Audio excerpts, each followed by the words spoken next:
Salutations cordiales à vous tous et toutes. Je suis heureuse de vous retrouver une fois de plus. J'ai à vous présenter ce matin un nouveau thème intitulé Lectio Divina. Un mot latin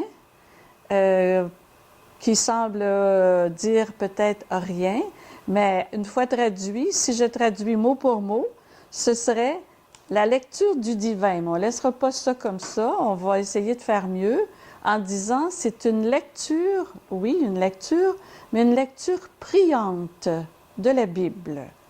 Alors, ça va se faire en différentes étapes et moi, j'ai intitulé ça « Les 1001 saveurs de la parole de Dieu ».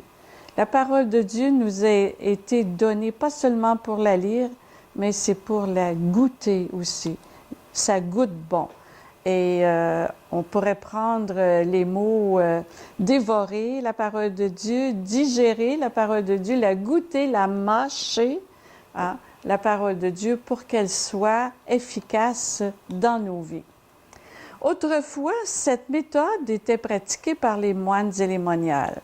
Mais vous savez, le pape a dit tout simplement de sortir ça des monastères et de présenter cette formule extraordinaire à des laïcs qui sauraient en tirer profit.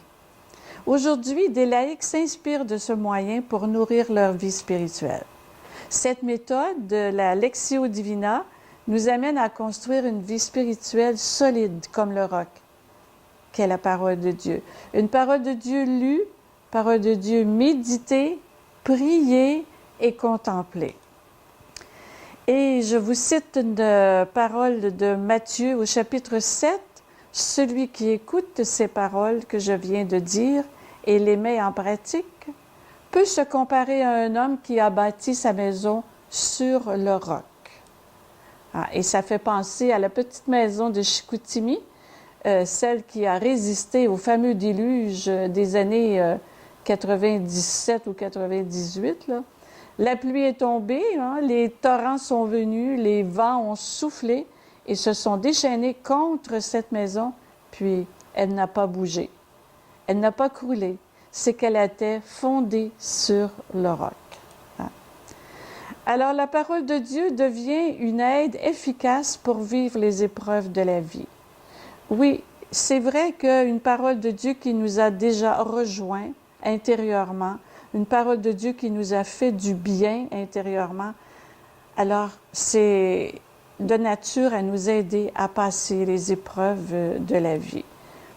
Et Jésus s'en est servi quand il a été éprouvé lui-même au désert, quand il a fallu lutter contre les tentations. Alors, ce qu'il a trouvé de mieux à dire, l'homme ne vit pas seulement de pain, mais de toute parole sortant de la bouche de Dieu.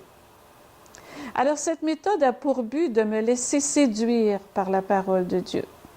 Ah oui, de m'en faire goûter les 1001 saveurs pour mieux m'en nourrir et par la suite, mieux me mettre au service de cette parole.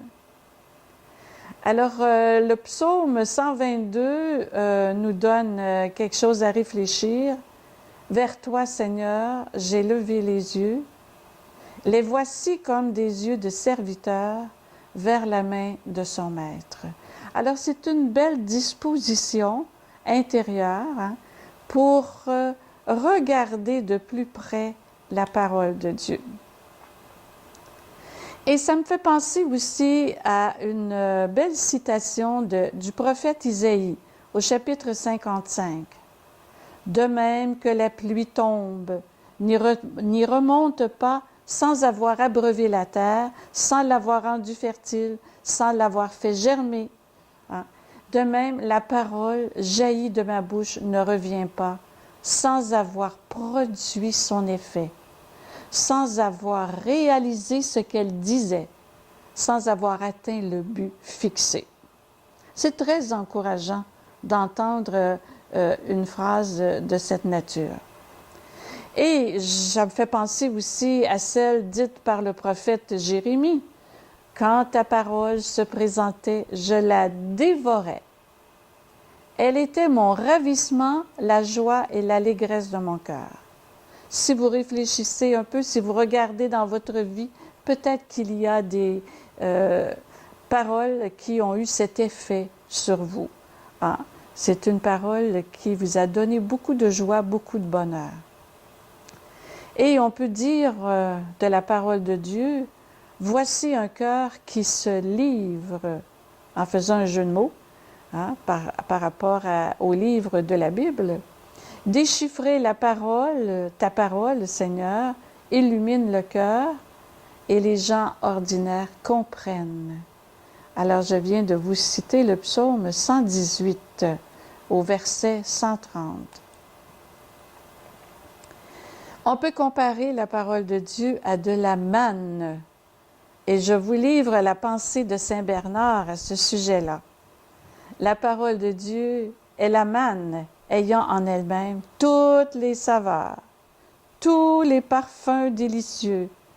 En elle se trouve le repos vrai et véritable, suave et salutaire, joyeux et saint. Alors voilà ce qu'en pensait Saint Bernard, qui était, je pourrais dire, un amant de la parole de Dieu. Et saviez-vous que, si vous citez quelqu'un d'un peu plus près de nous, que Félix Leclerc avait un grand ami qui s'appelait Guy Moffett, c'était un poète, Guy Moffett. Alors il lui avait écrit à l'intérieur de la Bible, quand il lui a offert une Bible en cadeau, il lui a écrit ceci: « Ouvre et attable-toi devant l'interminable festin de la parole de Dieu. » Donc, Félix Leclerc, c'est un des nôtres, et vous voyez un petit peu quelle opinion il avait de la parole de Dieu, de la Bible. Alors, la Bible, la parole de Dieu, c'est une nourriture. On devient ce que l'on mange. Prépare-toi un festin avec la parole de Dieu et deviens ce que tu lis et ce que tu contemples. Mais pour ça, il faut se donner le temps de contempler, de regarder. Et la parole de Dieu, on peut comparer ça à des capsules santé. Des capsules santé. Alors, c'est des petites phrases que je peux avaler et qui vont faire du bien. Hein? Donne-moi à boire. C'est Jésus qui dit ça à la Samaritaine. On peut retenir ça par cœur. Une autre, je suis la lumière du monde. Celle-là est facile à retenir. Une autre facile à retenir, aimez-vous les uns les autres. Ou bien une autre semblable à, je m'en vais vous préparer une place. Oh, c'est important ça. J'aurai une place. Demeurez en moi comme moi en vous. Que votre cœur ne se trouble pas. Alors, vis-à-vis de toutes ces paroles que nous connaissons bien, il s'agirait maintenant de se mettre en méditation devant ça, hein, et puis, après ça, essayer de confronter ça à mon quotidien. Et vis-à-vis les paroles de Dieu, ça serait bon de prendre l'habitude de recevoir les paroles de Dieu comme une lettre d'amitié, une lettre personnelle. Ou bien, les paroles de Dieu, c'est des confidences que Dieu nous a laissées par écrit pour nous redire sur tous les tons que nous avons du prix à ses yeux.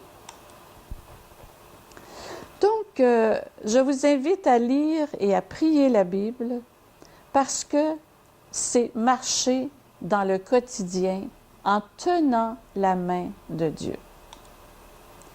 Alors, cette méthode nous propose 4 étapes.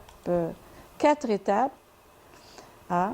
C'est la lecture, c'est la prière, ensuite la contemplation, ensuite c'est l'action. Alors, l'action, ça voudrait dire essayer d'appliquer dans ma vie la parole de Dieu pour arriver à vivre avec la pensée du Christ en moi. Il y a plusieurs manières de lire la parole de Dieu. Ce n'est pas toujours dans un livre, vous savez, qu'on lit la parole de Dieu.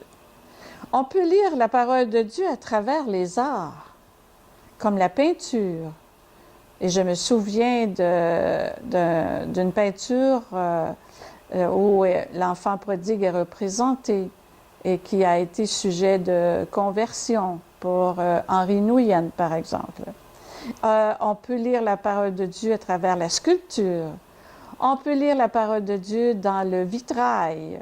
Les églises en sont vraiment pleines de vitrail qui expliquent la parole de Dieu.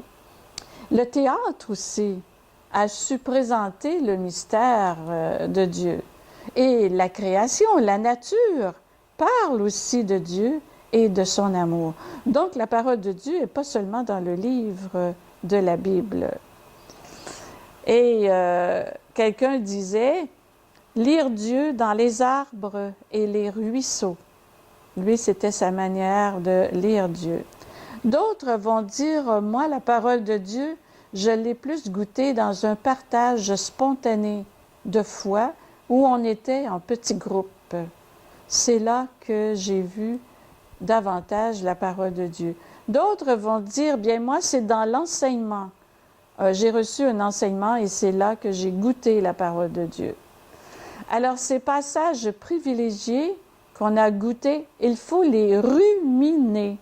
Qu'est-ce que ça veut dire, se le ruminer? Ça veut dire se les répéter plusieurs fois pour en presser tout le jus et que ça nourrisse vraiment ma vie dans mon quotidien.